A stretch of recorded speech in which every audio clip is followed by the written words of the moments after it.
Toca ahora analizar de manera conjunta dos ejes que están, como todos, pero particularmente los dos que presentaremos a continuación, el que tiene que ver con la reorganización institucional, la infraestructura y el aspecto de la administración. Para ese caso, tocará el turno de exponer a la licenciada Carmen Alcalde Maicot, directora general de Administración del Poder Judicial del Estado de Guanajuato, y también, posterior a su intervención, escucharemos al maestro Mauricio Ontiveros Ornelas, director de Gestión de Juzgados de Oralidad del Poder Judicial de Guanajuato. Moderando la mesa estará la maestra Elizabeth Swensen Martínez, secretaria técnica encargada del eje de reorganización, programación y presupuesto, y acompañándolo también el maestro Aurelio Cedillo Sandoval, secretario técnico de Tecnologías de la Información. Muchas gracias. Es de resaltar la importancia del eje de reorganización institucional, dado que gravita en la trascendencia de lograr gestionar la transformación y transición operativa para el funcionamiento del sistema de justicia penal, acusatorio y oral. En el ámbito federal se requiere la creación de nuevos órganos, como lo hemos escuchado, que operarán los cambios procesales, constituyendo las organizaciones sustancialmente diferentes a las actuales. Por ello, se requiere para su instrumentación de nuevos modelos de gestión con una visión estratégica y de administración de la organización que considere un enfoque sistémico de operación basado en procesos transversales, apoyados en infraestructura física y tecnológica de última generación, con métodos y procedimientos de vanguardia y fundamentalmente con un capital humano que satisfaga los perfiles basados en competencias para los nuevos actores judiciales y administrativos, como son el juez de control, el juez de juicio oral, el juez de ejecución de penas y el administrador judicial, con una orientación de atención a la ciudadanía del servicio jurisdiccional con alta calidad y confiabilidad que ha caracterizado al Poder Judicial de la Federación. Por lo anterior, tengo el honor de presentar a nuestros dos invitados y como primera exposición la maestra Alcalde Maicot, quien es egresada de la Universidad de Guanajuato con el título de licenciada en Relaciones Industriales y obtuvo con mención honorífica el grado de maestra en Administración Organizacional de la Universidad Iberoamericana de León, Guanajuato, con la tesis denominada La aplicación de la administración organizacional en el proyecto de justicia alternativa del Poder Judicial del Estado de Guanajuato.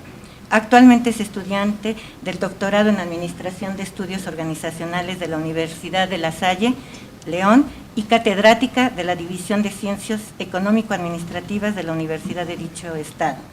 Profesionalmente, durante 10 años desempeñó diversos puestos en el medio metalúrgico. Sin embargo, desde 1991 se encuentra colaborando en el Poder Judicial del Estado de Guanajuato, destacando que de 1998 a la fecha es la directora general de Administración y Finanzas y siendo actualmente responsable del proyecto de infraestructura, equipamiento y financiero en el nuevo sistema de justicia oral de familia y representante de la Subcomisión de Finanzas e Infraestructura de la Comisión Estatal para la Reforma de Proceso Penal y de la Comisión de la Nueva Contabilidad Gubernamental y Proceso de Armonización Contable. Asimismo, de 2008 a la fecha, también es responsable de planeación organizacional, infraestructura y financiera para el nuevo sistema de justicia penal, habiendo, entre otras encomiendas, diseñado la estructura organizacional del Centro Estatal de Justicia Alternativa y las unidades de mediación. Todo ello del Poder Judicial del Estado de Guanajuato. Por favor, si nos hace favor. Muchas gracias. Muchas gracias.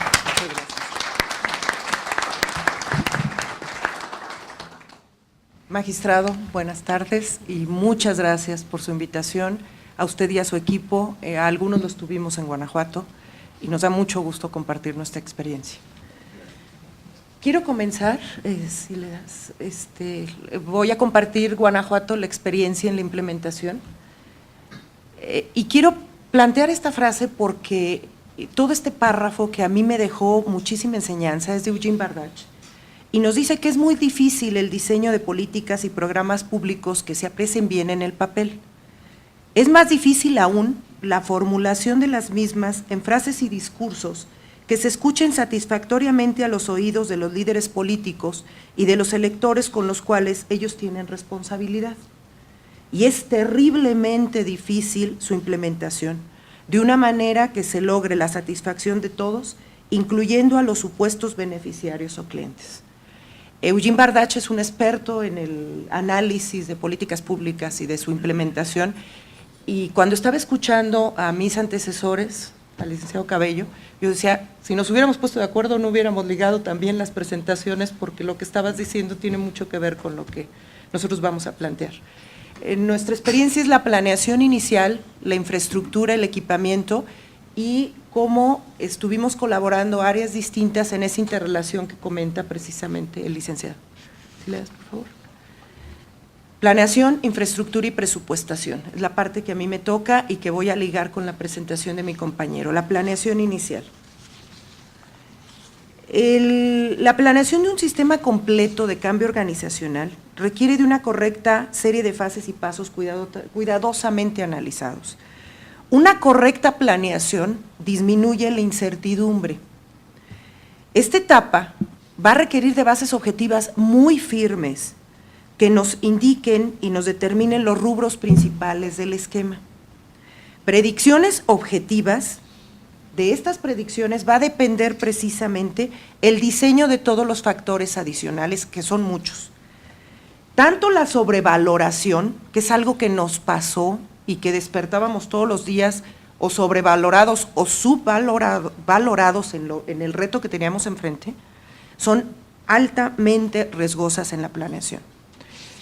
Esta situación se nos da con el entendimiento de que el nuevo sistema, como bien lo decían todos los compañeros que nos estuvieron antecediendo en la presentación, es un sistema complejo, altamente complejo, multidisciplinario, como lo decía el licenciado Cabello, y donde tenemos que identificar claramente todas las áreas participantes. Es muy importante que todas estas áreas participantes y sus modificaciones estructurales sean la base del sistema. En este círculo tenemos todas las áreas participantes que estuvimos analizando desde el inicio, que confluyen finalmente en el círculo rojo. Todo confluye hacia la implementación exitosa del nuevo sistema. Adelante. Los cambios en materia de reorganización institucional, y traje exclusivamente lo de Poder Judicial, porque en la metodología de la CETEC vienen todas las modificaciones y cambios que se dan en una implementación de esta naturaleza en un sistema complejo. Sin embargo, las características de las modificaciones en el Poder Judicial, voy a leer un momento, el cambio afecta a la totalidad de los métodos de trabajo, tanto los referidos a la impartición de justicia como los orientados a proporcionar un soporte administrativo. Cambian las estructuras en su totalidad y asimismo cambia la infraestructura y el equipamiento en donde se tienen que operar y ejecutar esa operación. Representa el cambio cultural y organizacional de mayores dimensiones dentro del sistema. Esto está obtenido de la metodología de cambios de la Secretaría Técnica. Cuando nosotros vimos este reto, cuando se publica la reforma y nos enteramos por los noticieros que ya está publicada, pues yo estaba viendo a López Dóriga en mi camita, feliz, y salté hasta el techo cuando dijo nuevo sistema de reforma penal y dije, números, ¿cuánto nos va a costar y qué es?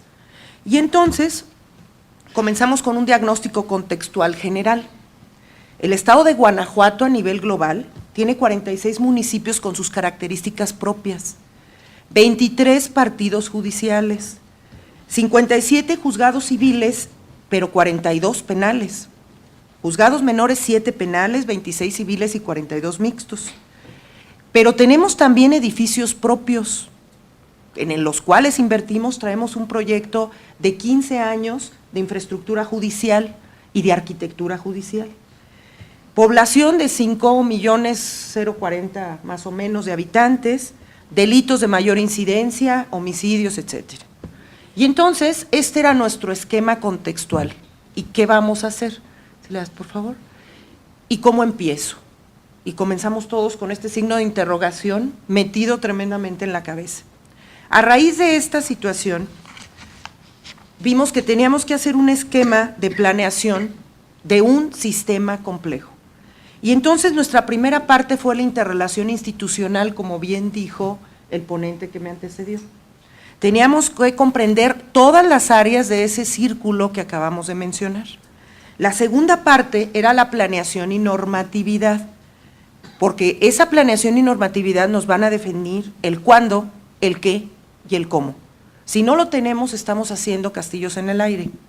La tercera parte era el qué, los elementos, la organización de la estructura, las unidades complejas, los subsistemas y las relaciones que determinan la estructura organizacional y los sistemas. La cuarta parte era el cuándo, y eso nos lo da la normatividad. Bueno, ¿cuándo vamos a comenzar esto? Que nos van a definir las escalas espaciales y temporales, de fenómenos y de tiempos, y nos va a definir la línea de tiempo para implementar acciones. La quinta parte fue el cómo, los procesos, y esto nos los dan los códigos. ¿Cómo vamos a hacer esto? ¿En qué medida? ¿Y quiénes van a intervenir?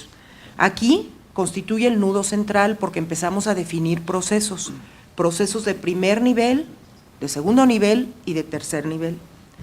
La sexta parte fue el dónde y cuántos. Y aquí, teniendo ya los procesos, los metaprocesos, todavía no estábamos a nivel individual, pero ya teníamos una perspectiva de lo que íbamos a hacer. Venía el dónde y cuántos, y ahí era donde empezábamos a tener problema, porque yo les comento mucho que de acuerdo a las fases de la luna, un día eran 100 salas y otro día eran 20. Y en el área de infraestructura, y Aurelio no me va a dejar mentir, pues nos tienen que definir claramente cuántas, en dónde y cómo. Y aquí surgió la simulación de recursos críticos, con bases objetivas, firmes, que va a explicar mi compañero, pudimos esas fases de la luna centrarlas y decir tantas salas en tantos escenarios, ahora sí decidan los escenarios, en qué escenario van a funcionar, y entonces infraestructura va a poder realizar proyecciones y etcétera, y estructura organizacional y recursos y dinero y todo. El último, ejecución y acciones paulatinas en todos los ejes. Ya tenemos claro a dónde vamos, ya empezamos a hacer la carretera, ahora sí, vamos a organizarnos todos y vamos a comenzar a hacer cada uno su tarea para, dependiendo de este análisis multidisciplinario, nos va a dar la totalidad del esquema de planeación e implementación para terminar, si le das por favor, en tiempo y forma, el arranque del sistema. Sí fue un reto muy fuerte. No sabíamos a dónde íbamos, por lo menos yo que no soy abogado, soy administrador, me preocupan los dineros y tengo que adelantar siempre las cifras, pues no sabíamos a dónde íbamos, pero ya con esto y con esta planeación empezamos a ver claro lo que se necesitaba para tenerlo listo. Normalmente platicaba yo con los compañeros que somos como flora, fauna y primavera, ¿no? Al día siguiente, y ya está la sala y ahí está lista. Pero no es tan fácil, ni existe flora, fauna y primavera, por lo tanto, pues hay procesos que requieren tiempos, y esos tiempos, pues necesitábamos planearlos adecuadamente. La siguiente, por favor. Y empezamos con la línea de tiempo. Primero viene el infarto en el 2008, que es la publicación en el Diario Oficial, una fecha que no se podía mover, y la siguiente, y una fecha de término, 2016, 17 de junio, fecha límite. De ahí, pues haz tu caminito para llegar del inicio al final y comenzamos con el camino cada año con esta planeación estratégica generada. Y tuvimos nuestra línea de tiempo, ya con el código, ya con los procesos, ya con los metaprocesos, ya con previos diseños de infraestructura, ya con el simulador, especificándonos los escenarios, entonces sí pudimos definir esta línea de tiempo, la planeación inicial que comenzó desde 2008, la plataforma de planeación, la capacitación continua que ya mencionó el magistrado, ponente que nos antecedió, y el mismo licenciado Cabello, una planeación continua, y de ahí en adelante el arranque de las regiones. Ya arrancamos la primera región, zona norte, estamos por comenzar el 1 de enero la segunda región, que es zona Irapuato, y la planeación de las siguientes regiones, 2014 y 2015, que pueden ser movibles de acuerdo a lo que observemos en la segunda región de las implementaciones y de las situaciones, pero afortunadamente tenemos todavía ese colchoncito de un año, que algunos ya no tienen, pero nosotros sí todavía lo podemos manejar en ese sentido. Esta línea de tiempo ya teniendo marcadas nuestras acciones, marcada nuestra carretera, pintada la rayita, entonces sí nos programó las acciones individuales en cada uno de los ejes. El eje de infraestructura, que requiere un mínimo de 2 años previos al arranque, y comentaba yo, el tiempo es muy cortito, pero la planeación de infraestructura requiere una serie de procesos legales que nos conllevan a 2 años anteriores. En algún momento, comentaba yo hace un rato, alguno de los magistrados dijo, pues reformamos la ley. Le digo, sí, pero las leyes de la física de fraguado de concreto, pues no se puede reformar, entonces, pues tenemos que arrancar y nos tienen que definir qué vamos a hacer. El equipamiento, que nos lleva de 6 a 8 meses entre la presupuestación previa, las licitaciones y el surtimiento, las estructuras organizacionales que nos influyen en la presupuestación y la capacitación continua. Y la presupuestación que tiene que influir en todos los años, pero va un año adelante. O sea, lo que hoy presupuestamos es para implementar el año siguiente. La gradualidad, una vez definidas las regiones, se nos da la gradualidad, que la gradualidad significa retroalimentación. No debemos entender gradualidad solo como tiempo para, sino como aprendo, evalúo e implemento nuevamente con algunas modificaciones que es importante tener. El análisis previo de infraestructura, que es el tema general al que me voy a centrar. Nosotros tenemos, como ya les comentaba, un sistema de arquitectura judicial desde hace ya tiempo con los juzgados tradicionales. Tenemos edificios propios que tenemos que usar esa capacidad instalada porque finalmente fue recurso público invertido y finalmente, ¿qué va a pasar después cuando empiece ese retroceso de juzgados y nuestros edificios se nos queden ahí? Y empezamos a identificar desde 2008 toda nuestra plataforma de infraestructura, identificando los tipos de edificios con los que contábamos. Y comenzamos con los principales enfoques en infraestructura que trae el nuevo sistema. Obviamente, el nuevo sistema tenemos que transmitir una imagen, y la imagen es a través de percepciones y de sensaciones de las personas que asisten a las instalaciones, pero también de funcionalidad. Entonces, empezamos a leer la reforma, arquitectos, ingenieros, administradores. Mis arquitectos todo el día me decían, pero es que es pura cosa legal. Le dije, traduce tu cosa legal a procesos. Y entonces, tradúcelo a imagen, y sí, tu cosa legal, así me decían, es que es cosa legal, pero tradúcelo a imagen. Y lo que tú como público vas a sentir cuando entres a esas instalaciones, ¿qué quieres que se te transmita? Y entonces vimos los conceptos de la reforma, la identidad institucional, porque no es un divorcio, como bien lo decían mis antecesores, o sea, es el mismo poder judicial del Estado impartiendo justicia. Los modelos de funcionalidad, los flujos, las actividades, las premisas principales y la densidad espacial. Tomando en cuenta estas acciones, comenzamos a hacer la cuestión de estructuras organizacionales y procesos que nos fueron definiendo la estructura, la infraestructura, el equipo y el mobiliario. Esto finalmente nos generó el modelo de funcionalidad. ¿Sí le das, por favor? Y es cuando, en ese modelo de funcionalidad, los arquitectos vieron que la cosa legal se traducía a rutas críticas, a ubicación, a situaciones especiales, a flujos, etcétera. Y entonces dijeron, es que esa cosa legal la estamos traduciendo en este esquema modelo de funcionalidad, en donde primero tenemos la sala de audiencias.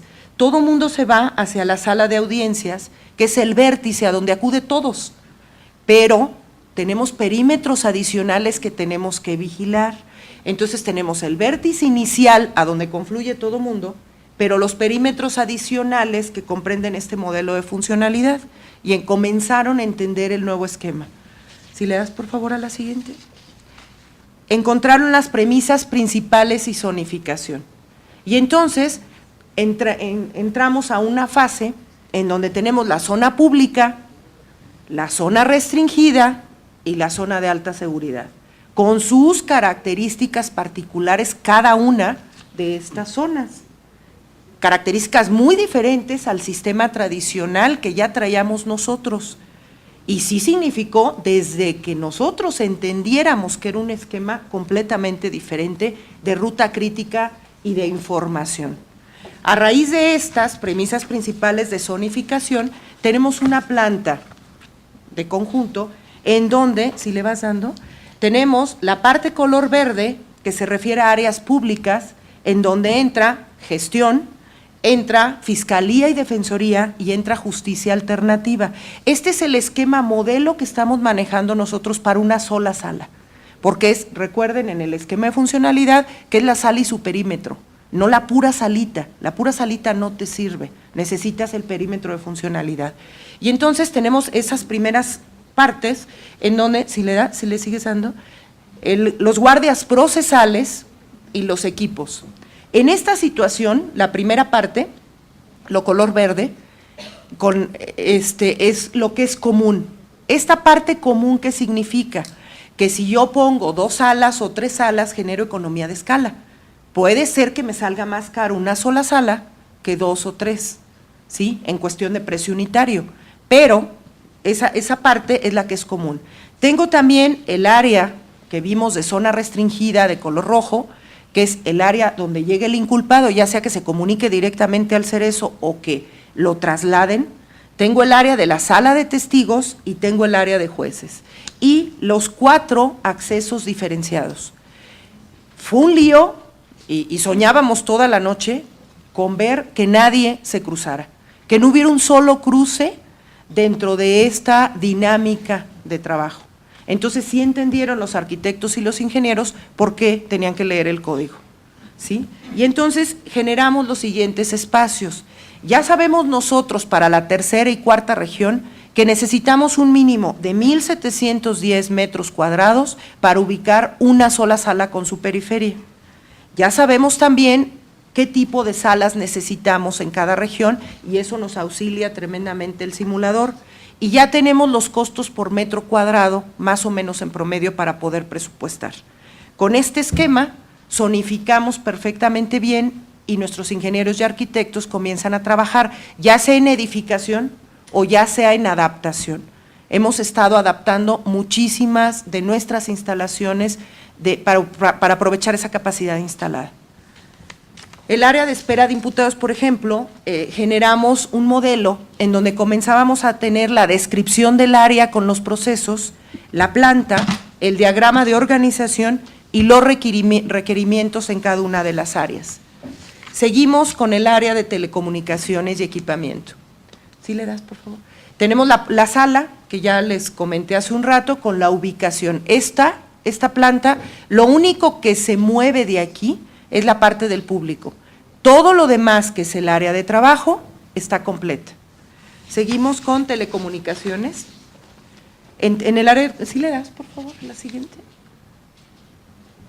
En el área de telecomunicaciones, esta es la parte de espacios restringidos de alta seguridad, y tenemos el área de telecomunicaciones con la red privada virtual.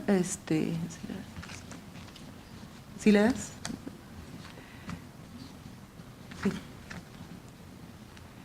La red privada multiservicios y la clase de servicio que estamos dando para intercomunicar tanto a gestión como los diferentes juzgados de la zona norte. Esta ya está en funcionamiento, se encuentra la concentración en Guanajuato con los centros ubicados en el resto de la zona norte, que son 7 edificios con 10 salas. Los sistemas de grabación. En los sistemas de grabación tenemos los 4 micrófonos de alta sensibilidad. Le das lo siguiente, las cámaras, 4 cámaras para la captura de evidencias, enfocando todos los aspectos de funcionalidad de la sala, y el módulo de presentación de evidencias, que a la vez se le coloca una evidencia en el módulo y esta misma evidencia se transforma hacia el sistema. Los sistemas de grabación, si le sigues, por favor. Los sistemas de grabación de audio y video, en donde viene el equipamiento en hardware y el equipamiento en software de cada una de las salas, que tiene el equipo de cómputo de TouchSmart, la cámara de evidencias de alta definición, la lámpara de grabación, el indicador audiovisual para el llamado a jueces, la pantalla de 42 pulgadas para proyección de evidencias y los diferentes software que manejan y manipulan toda la información que tiene que ver con el proceso. Los sistemas de seguridad, que fue algo que tuvimos que implementar adicionalmente en estas salas, en donde para la zona norte tenemos el siguiente equipamiento: 7 grabadores de 16 cámaras, un grabador de 8 cámaras, 10 minidomos, 77 cámaras fijas, 8 controladores de cámaras, cámaras de video, etcétera. Implementamos una situación que es la cámara de seguridad vigilando en la audiencia. A los guardias en esa cámara de seguridad no les interesa la audiencia, les interesa el público y vigilar la situación que ocurre. En alguna ocasión, en una visita de personal de Michoacán, uno de ellos en su portafolio trae una botellita de agua, la saca y el guardia se le acerca. Y se queda, ¿y cómo supo? Es que desde el monitor están verificando la sala y con el joystick están moviendo la cámara para ir ubicando a cada una de las personas ubicadas dentro de la sala. Tenemos también la planta generadora de electricidad, porque nos queda claro que ahorita no se puede interrumpir la electricidad para nada en la audiencia, y los UPS. El resumen de costos de los 7 edificios y 10 salas, 74.649.401 más el equipo activo. De esta situación, en la zona norte, CETEC nos colaboró un año con 600,000 pesos y al año siguiente con 600,000 también. La mayor parte salió de los recursos del Poder Judicial del Estado. Si le sigues, por favor. Y las diferentes fotografías que tienen que ver con nuestras salas. No sé, ¿las preguntas serían ahorita en lo que está pasando en las imágenes? Sí. ¿Le gustan de una vez? Sí. ¿Preguntas sobre este tema?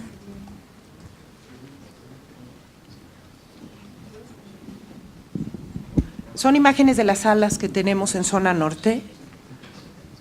Te quiero felicitar porque qué bueno que están pensando en los justiciables. Aquí mis queridos magistrados, jueces y todo entenderán nuestra preocupación cuando vamos los justiciables a San Lázaro y que llegan las grúas y nos levantan nuestros carros y que no tenemos chance de que lleguen los peritos, de que lleguen los testigos y no tenemos un solo estacionamiento a los alrededores. Obviamente lo que son magistrados y jueces, ellos sí tienen estacionamiento, las secretarias tienen estacionamientos, los auxiliares tienen estacionamientos, pero los justiciables no tenemos estacionamientos. Entonces, qué bueno que tuviste toda esa previsión, planeación, organización, control, feedback, todo esto, que permite precisamente que vayamos mejorando nuestro sistema integral de justicia. Te felicito. Muchas gracias. Gracias, buenas tardes. Buenas Además, tardes. quisiera saber, en el caso del monto de los 7 inmuebles, reflejan 74.6 millones de pesos. Esto lo programaron directamente desde el proceso de planeación de 2009 a 2015, si no mal recuerdo. Incluye todo el equipamiento, incluye toda la adecuación de las salas y tienen pensado todavía en la segunda etapa proyectar un monto distinto. ¿Cuál sería ese impacto general que tendría en su momento la implementación de la reforma? Fue exclusivamente para zona norte, 5 edificios con 11 salas, en donde estamos incluyendo la infraestructura, el equipamiento, el mobiliario y los sistemas de seguridad de la zona norte. O sea, 7 edificios, 10 salas. Esto nos permitió generar ya nuestros costos unitarios que nos ayudan en la planeación. La segunda región, que es la que va a arrancar en enero del 2013, son 5 edificios, pero son 11 salas. Esa región nos costó, o estamos ahorita en proceso de pagos y cierres y estimaciones, 80 millones. Pero ya traemos costos unitarios, entonces ya podemos hacer proyecciones. Falta que corramos el simulador de la zona de Celaya para poder sacar costos unitarios e ir presupuestando esos recursos, ¿sí? Y con el simulador que nos auxilie en el número de salas y con el costo unitario que ya traemos nosotros en este equipamiento, podemos presupuestar ampliamente con cierto margen de seguridad los recursos que vamos a requerir, ¿sí? No, terreno no incluye porque los terrenos en la mayor parte de los casos, en estas 2 zonas, están en las instalaciones que ya tenemos nosotros y que fueron donados por ayuntamientos o gobierno del estado. Para la tercera región, que es la zona de Celaya, sí tenemos que comprar un terreno anexo al Cerezo en Acámbaro y probablemente un terreno para la ciudad de Celaya, porque no hay espacio, no hay espacio adecuado para poder edificar las salas, pero eso lo da la propia naturalidad de cada uno de los municipios con sus características particulares. Buenas tardes. Las preguntas que tengo en cuanto a la parte de infraestructura que usted acaba de presentar son unas muy específicas. Uno, ¿cuántas audiencias celebran diariamente? Alrededor de 12 audiencias diarias en promedio. cualquiera de las partes puede hacer la solicitud de la grabación de la audiencia que se acaba de celebrar, ¿no? Sí, es correcto. Cuando ustedes entregan la audiencia en medio magnético o electrónico, o a lo mejor en disco compacto, ¿ustedes hacen una firma digital de esta audiencia o la entregan físicamente sin firma digital? Opciones. Si nos solicitan copia de audio y video certificada, sí lo procedemos de esa manera. Tenemos un sistema que permite autentificar, cuenta la cantidad de bytes que hay de información, y eso hace que sea cualquier alteración que se genere, nos genera otro código distinto. De esa manera procedemos para esa función.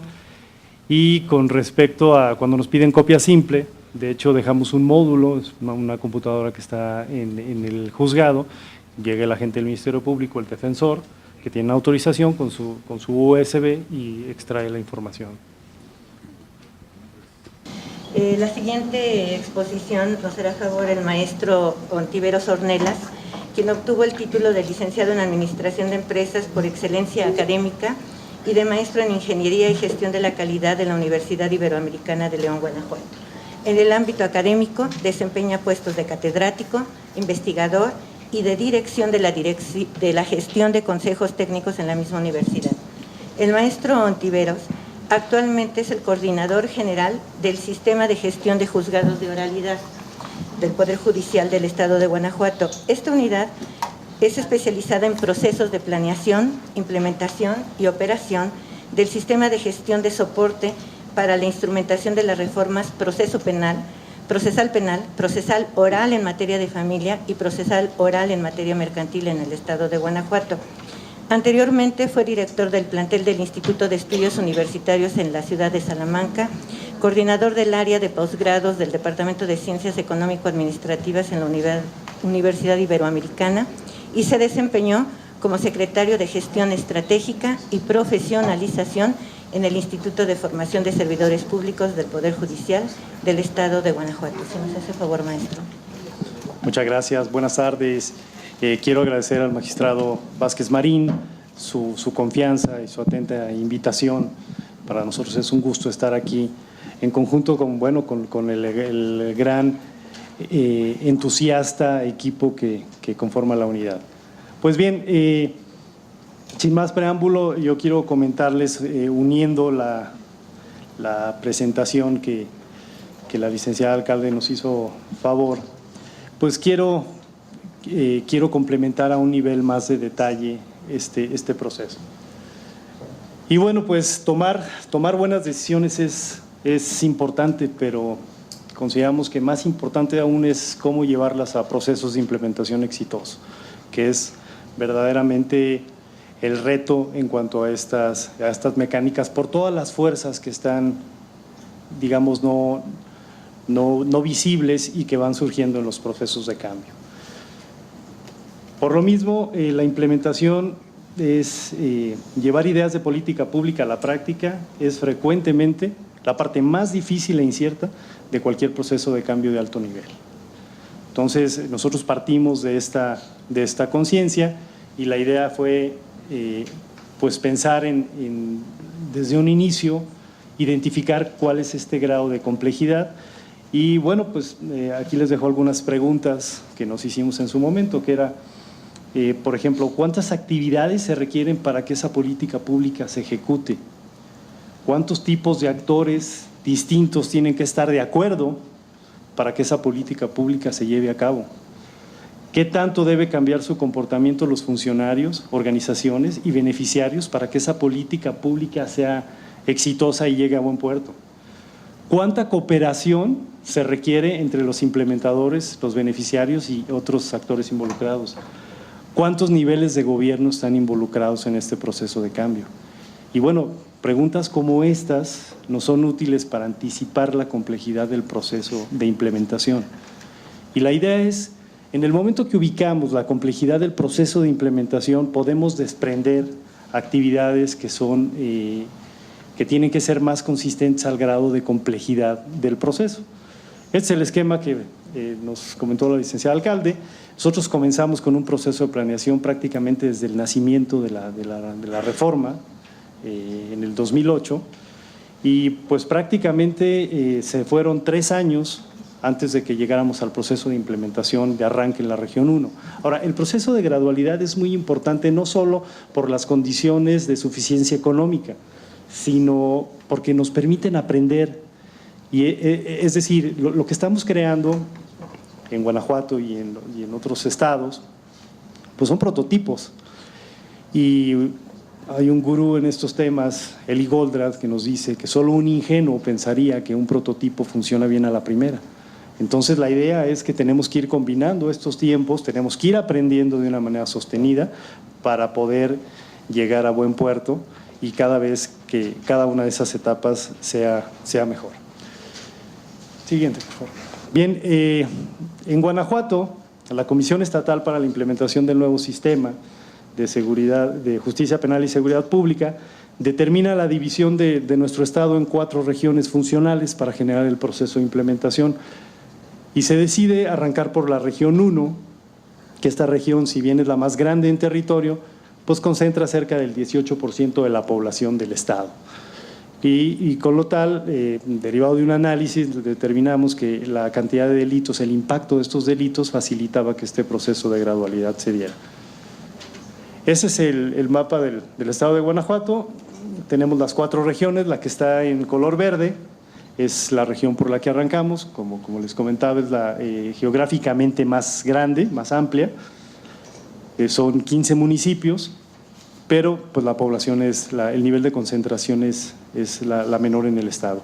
Y de ahí pues se sacó el plan de gradualidad, arrancando el 1 de septiembre del 2011, posteriormente el 1 de enero del 2013, que estamos próximos a generar el proceso de inauguración de la siguiente región. Y de esta manera, cada 1 de enero del año siguiente íbamos a continuar con el proceso de cambio y de implementación en el Estado, dejando la región que aquí aparece en amarillo, que es la ciudad de León, que por su concentración de población y sus características específicas, pues generaba el mayor reto en cuanto a su proceso de cambio. Bien, entonces como tal, esto nos da la oportunidad para mejorar la impartición de justicia en el Estado, con el reto de instrumentar múltiples cambios que se avecinan en materia de planeación, de formación, de difusión, de reorganización, de infraestructura, de programación y presupuesto y de evaluación y seguimiento. La siguiente. Nosotros nos planteamos desde esta lógica de reorganización institucional, definimos el problema, que era que ahora Guanajuato, derivado de estas reformas jurisdiccionales, se volvió indispensable contar con un conjunto de herramientas específicas, prácticas, tangibles, de mejora continua, que nos ayudaran a generar que facilitaran este proceso de implementación de cambios estructurales y que además aseguraran el éxito de la instrumentación de estas políticas públicas. Esto nos lleva a un objetivo general, que era ya de forma concreta generar un modelo de gestión estratégico y táctico, es decir, no solamente vamos a pensar en los aspectos macro, sino necesitamos generar también un puente estandarizado hacia lo que es la operación, que permita de forma ya muy específica la impartición de justicia de forma pronta y expedita mediante la operación de juzgados de oralidad, de juzgados funcionales, de oralidad penal en el Estado de Guanajuato, pero además los queremos con altos niveles de eficiencia, y era meter un tema de productividad y de competitividad en la cuestión pública. Nuestra justificación, pues bueno, era necesario contar con un sistema de gestión estratégico que nos permitiera al equipo la instrumentación efectiva y eficiente de los recursos, porque es un tema muy complejo. Y derivado de esto, bueno, pues que a su vez apoya a los responsables de normatividad, captando la esencia de lo que se quiere transformar, de difusión, de formación, de infraestructura, de equipamiento, de programación y presupuesto, y con una guía para instrumentar las reformas judiciales, las cuales suponen el reto considerable debido a la dimensión y al alcance. Básicamente, nos planteamos 7 objetivos particulares en este entramado. El primero era, teníamos que, con estos cambios, asegurar el cumplimiento normativo de cada uno de los dispositivos. El segundo era garantizar la eficiencia y la efectividad administrativa, pero ya no del proceso de planeación estratégica, sino de la operación. Generar una nueva cultura organizacional acorde al cambio, que esto nos da una posibilidad y nos da un momento magnífico para poder impactar en un cambio. que es este momento. Por otro lado, optimizar las respuestas de las demandas ciudadanas, permitiendo ampliar el impacto social de la función del Poder Judicial, aumentar la efectividad de las instituciones involucradas, es decir, no podemos pensar como una isla simplemente el ver al Poder Judicial con un trabajo aislado, sino muy por el contrario, teníamos que trabajar ya de forma muy específica y crítica con nuestros pares, específicamente con la Defensoría, con Seguridad Pública, inclusive generando soluciones que a lo mejor ellos no tenían vislumbradas en ese momento. Por otro lado, el diseño de servicios judiciales de apoyo que eleven la competitividad y la productividad, y el objetivo particular 7 era la generación de herramientas para la toma de decisiones de la alta dirección del Poder Judicial. Es un tema que encontramos complejo porque cada decisión que se quiere tomar se pide información y se atiborran los escritorios de información, de reportes, pero hace falta el trabajar en esa información, desmenuzarla para que en realidad se vuelva simple y con base en esa transformación de información en datos y de esos datos a su vez en parámetros objetivos que nos permitan tomar decisiones. Bien, nos planteamos nosotros aquí esta pregunta en un inicio: ¿qué es primero, la estructura o la estrategia? Y bueno, básicamente generamos un proceso de zigzag como el que viene ahí, que era, lo primero que definimos era qué era lo que queríamos, que son los objetivos que les comenté. Posteriormente generamos una estructura preliminar, como en este caso veo que el Poder Judicial de la Federación lo está haciendo, en una mínima expresión. En Guanajuato, cuando generamos este proceso, yo era el único en el área, y derivado de eso se generó una estrategia, y de esa estrategia generaba tener una estructura más amplia, y de esa estructura más amplia se combinaba y se generaba una nueva estrategia, y bueno, y el proceso fue siguiendo de una manera muy consistente. Básicamente, los imperativos que teníamos que responder en cada uno de estos niveles era qué se va a hacer, cómo se va a hacer, cuándo se va a hacer y quién lo va a hacer. Y en la medida que damos respuesta a esto, generamos un mayor entendimiento. Típicamente el error, veo, de los procesos de cambio son a las áreas funcionales, es decir, a la dirección de administración, decir, bueno, pues ahora hay una nueva función más, ahora hay que tener un sistema procesal penal, y entonces la cuestión es que empiezan a convivir cuestiones de futuro, algo que vamos a hacer, con cuestiones de presente. ¿Y qué es lo que pasa? El presente nos agarra. Entonces, sí está muy interesante ver este concepto de cambio, pero yo tengo que pagar la nómina, tengo que hacer la transferencia a las 12. Después habrá tiempo para pensar en eso. La realidad es que nunca hay tiempo para hacer eso. Entonces, por eso tenemos que pensar en áreas diferenciadas. Una que esté trabajando en futuro, que no tenga una conexión específica hacia las actividades de presente y viceversa. Bien, de esta pirámide planteamos nuestro modelo de excelencia, que básicamente, se los describo muy brevemente, en la base está pensada en el equipo de gestión judicial, que el primer punto es el captar talento para poder generar este reto, integrar el equipo y empezar a trabajar a base de proyectos y de administración de proyectos. En este orden de ideas, bueno, tenemos la parte, para nosotros es muy importante, el fomento de la ética judicial y los derechos humanos. El segundo eslabón de nuestra pirámide, bueno, el segundo nivel de nuestra pirámide es la gestión de procesos, que es no concentrarnos en administrar funciones, sino administrar procesos. Algo entra, pasa algo y algo sale. Entonces, de aquí fue la definición de procesos, la realización de auditorías internas para comprobar que lo que estamos diciendo y lo que habíamos planeado es consistente con la realidad, con base en el análisis de datos.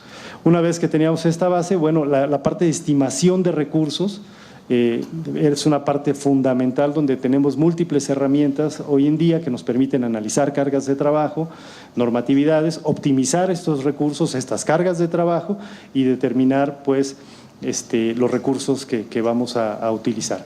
Uno de los puntos de cambio que tenemos es que nosotros tenemos un juez viajero. Tenemos municipios pequeños donde tenemos una sala donde típicamente pueden pasar 3 días y no hay una audiencia. Entonces no íbamos a dejar un juez que iba a estar ahí todo el día sin hacer nada. Los concentramos en sedes y este juez, con base a un diseño ordenado de su agenda, es el que viaja, desahoga sus audiencias y se regresa nuevamente. Y con esto nos da una funcionalidad enorme y nos permite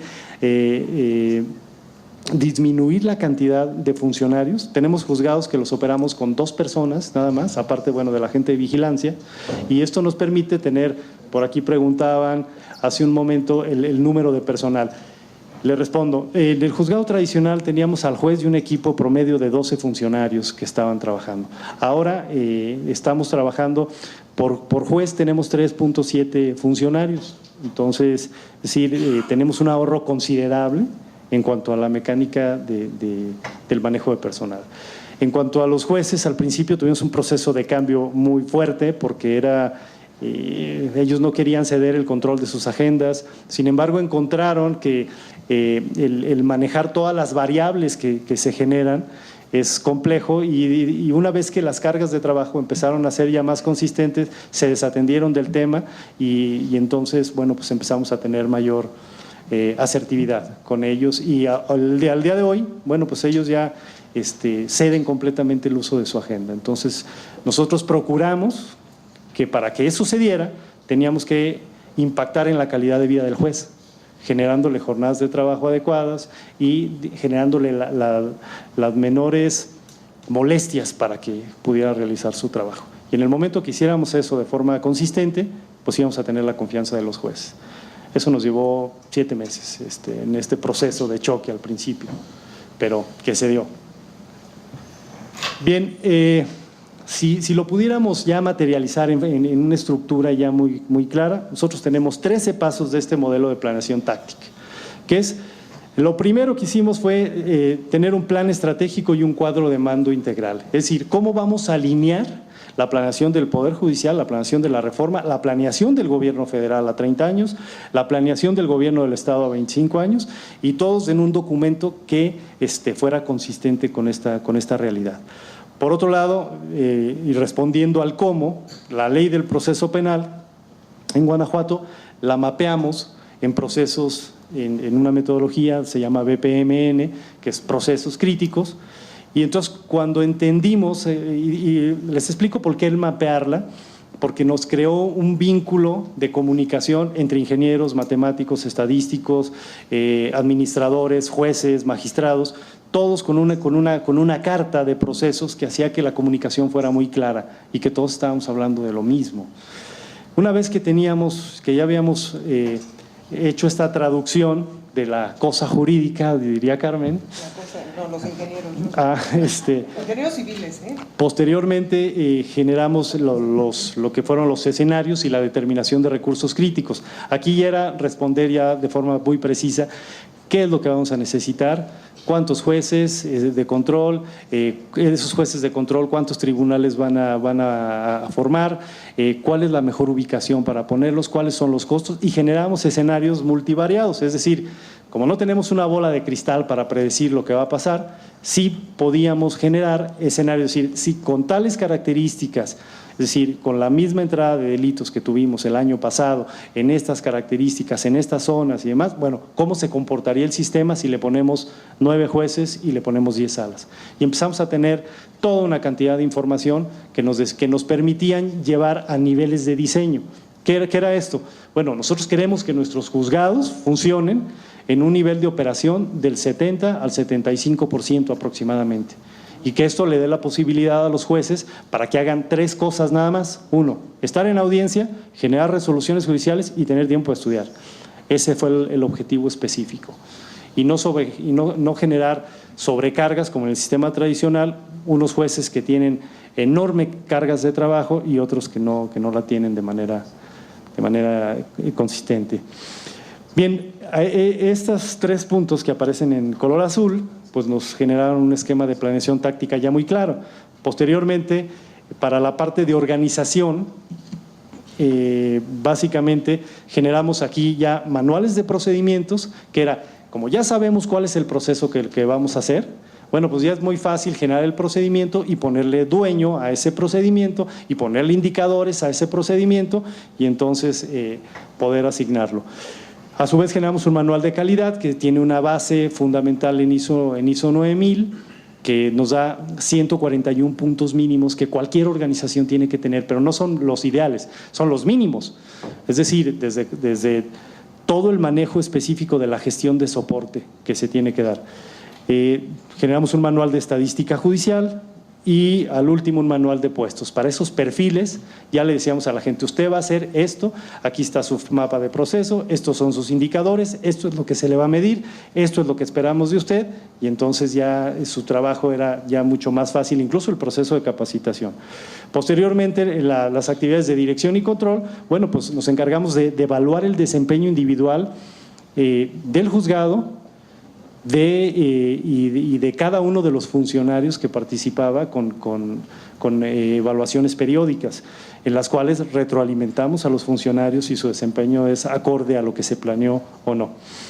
Medimos clima organizacional, medimos satisfacción del empleado, medimos la percepción ciudadana, y derivado de esto generamos programas anuales de capacitación específicos para esta área de gestión, que no necesariamente son los mismos cada año. Cada año vamos teniendo condiciones y derroteros distintos y va cambiando de esa manera. Y por último, bueno, pues tenemos un modelo de gestión ética y de derechos humanos que lo alineamos como parte fundamental de este cambio. La siguiente, por favor. Básicamente, si lo vemos como un rompecabezas, esos son los elementos que nosotros aportamos a un proceso mucho más grande, que es la parte del proceso de implementación. La siguiente, Marco, por favor. Básicamente esa es nuestra región 1, tenemos 9 jueces de control que operan en un diseño programado del 65 al 70% de su capacidad máxima, tenemos 10 salas y bueno, esa es la conformación. La que sigue, esa es la región 2, van a ser 10 jueces de control con 11 salas, con una eficiencia operativa del 70 al 75% de su capacidad máxima de operación del juzgado. Y bueno, algunos resultados ya de forma muy breve, porque ya se me acabó el tiempo. Hemos operado 600, desde el 1 de septiembre del 2011 al día de ayer, hemos operado 683 causas, de las cuales se han derivado en 1.837 audiencias, de las cuales se han convertido únicamente en 6 juicios orales. Este modelo de simulación nos permitió un ahorro de 59 millones de pesos en el proceso de implementación respecto al proyecto original. Y bueno, en cuanto a los índices de percepción ciudadana, que ese es un dato muy importante para nosotros, en cuanto a acceso a la justicia, sacamos una calificación de 0 a 100 de 87.5, de percepción ciudadana en cuanto a la apreciación de la justicia de 90.7, en cuanto a satisfacción de nuestro empleado de 80.32 y la evaluación de algunos de los puestos claves, administradores 91.2, 88 en cuanto a encargados de sala y causa y auxiliares informáticos 85. Básicamente, bueno, son algunas de las metodologías que en este momento, la siguiente, en este momento son irrelevantes, si es que yo le muevo aquí pero no cambia. La siguiente, y pues ya nada más les hablo un poquito de los beneficios que hemos tenido. Pues primero es que logramos la alineación estratégica a la operación cotidiana, que eso se dice más fácil de lo que se hace. Nos permitió crear un puente estandarizado que permite disminuir la brecha entre los procesos deseados y la implementación exitosa, facilitó el complejo proceso de implementación, nos permitió optimizar los procesos y recursos y como tenemos una estructura basada en modelos predictivos y analíticos de información clave, nos permitió generar automáticamente información detallada y oportuna a los distintos tomadores de decisiones, facilitando con esto el desarrollo tecnológico y la automatización de algunos de los procesos que tenemos. Ya esta es la última. Por otro lado, al tener este esquema, pues mejora las áreas de efectividad gerencial, es decir, los procesos de comunicación interna, los procesos de implementación de la planeación, controles e indicadores, aumento de la innovación, genera un mejoramiento en las relaciones humanas porque todo el mundo sabe lo que tiene que hacer, cuándo lo tiene que hacer y qué le vamos a medir. Genera un mejoramiento en la información sobre los objetivos y un mejor seguimiento para el aprovechamiento del entrenamiento. Y con esto, bueno, pues concluimos que aumentó de forma real la competitividad y la productividad del Tribunal del Estado de Guanajuato. Muchas gracias.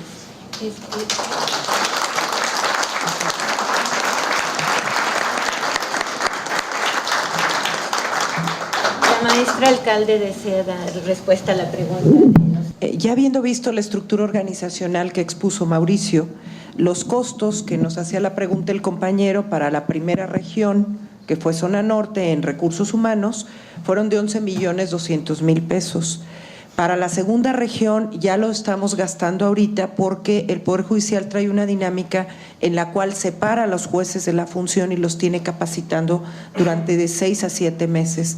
Eso ya lo tenemos presupuestado en 2012, es alrededor de 19 millones de pesos para la segunda región, pero ya está la gente separada de las funciones y esa gente es la que va a implementar la segunda región, que es Irapuato. Gracias. ¿Alguna otra pregunta? ¿Cómo se decidió o qué equipo se conformó para al final dejar el diseño ya del despacho judicial y ver los planos? Aquí suena muy bien ya el plano, la distribución y cómo fluye todo el proceso de trabajo. Eso es muy fácil verlo así, pero detrás hay algo bastante complejo. Mi pregunta es, ¿cómo le hicieron? ¿Qué equipo conformaron para definir? Así es el despacho, es el diseño del despacho judicial y ya es la infraestructura que necesitamos. Me gustaría que me comentaran un poquito al respecto de eso. El trabajo comenzó, de acuerdo a lo que vimos en la línea de tiempo, desde 2008. Entramos a funcionar en septiembre de 2011. Empezaron a hacerse simulacros interinstitucionales con jueces y con personal de Procuraduría, Defensoría. En un alineamiento con el Instituto de Capacitación, hicimos simulacros de casos reales en pequeñas salas adaptadas con el objeto de que los ingenieros, personal de la Dirección General de Administración, fueran midiendo, de acuerdo a esos procesos que ellos ya habían detectado en esa cosa jurídica que me decían que no entendían, iban detectando de acuerdo a lo que iban observando del simulacro y de la práctica interinstitucional bastante real. Entonces íbamos generando en el plano los sembrados de los espacios, pero ya viendo ellos el caso real. Y fue un proceso de avance en todas las áreas al mismo tiempo. Por eso en la presentación poníamos como engranes, porque todos los ejes funcionaban en el mismo tiempo, pero cada uno en su propia dinámica para luego confluirse como una sola maquinaria. Entonces, primero fue trasladar a papel ese proceso jurídico, después fue perfeccionar con los mapeos de procesos y luego en las prácticas interinstitucionales ir verificando cada una de las rutas críticas con el auxilio del único gestor en ese momento y de la gente del Instituto de Capacitación y los mismos jueces. O sea, fue una dinámica en conjunto de todas las áreas participantes. La esencia de esto es la gestión por procesos. Hablabas de los manuales de calidad, de manera muy concreta, te quisiera preguntar que si tienen implantado el sistema de gestión de calidad para controlar la gestión de procesos. Vía ISO 9000, por supuesto. En un inicio se pensó en tomar la referencia de la norma ISO 9000, su versión 2008, como no tanto buscando la certificación en ese momento, sino buscando las bondades que nos da la estandarización de procesos y la búsqueda específica de mejores prácticas. Sin embargo, ya estamos en ese proceso, tenemos nuestro objetivo es en el mes de octubre del año que entra ya estar certificados la región 1 y la región 2, ahora sí ya en la norma por alguna casa certificadora internacional. ¿Alguna otra pregunta? ¿No? Como ustedes observarán, nuestros expertos creo que nos han dejado con muchas inquietudes. Muchas gracias por compartir tanto conocimiento y experiencia. Y, magistrado, si nos hace favor para la entrega de agradecimientos.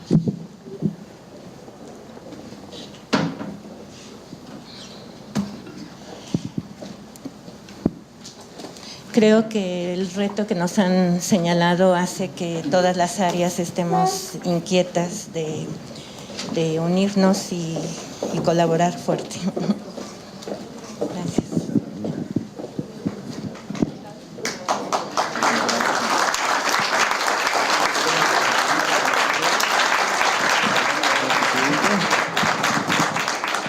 Muchísimas gracias. Lo que dijo Abraham fue muy sencilla la explicación, pero atrás de esa explicación hay un reto enorme. Mucho dolor de cabeza. Mucho trabajo para llegar a esto.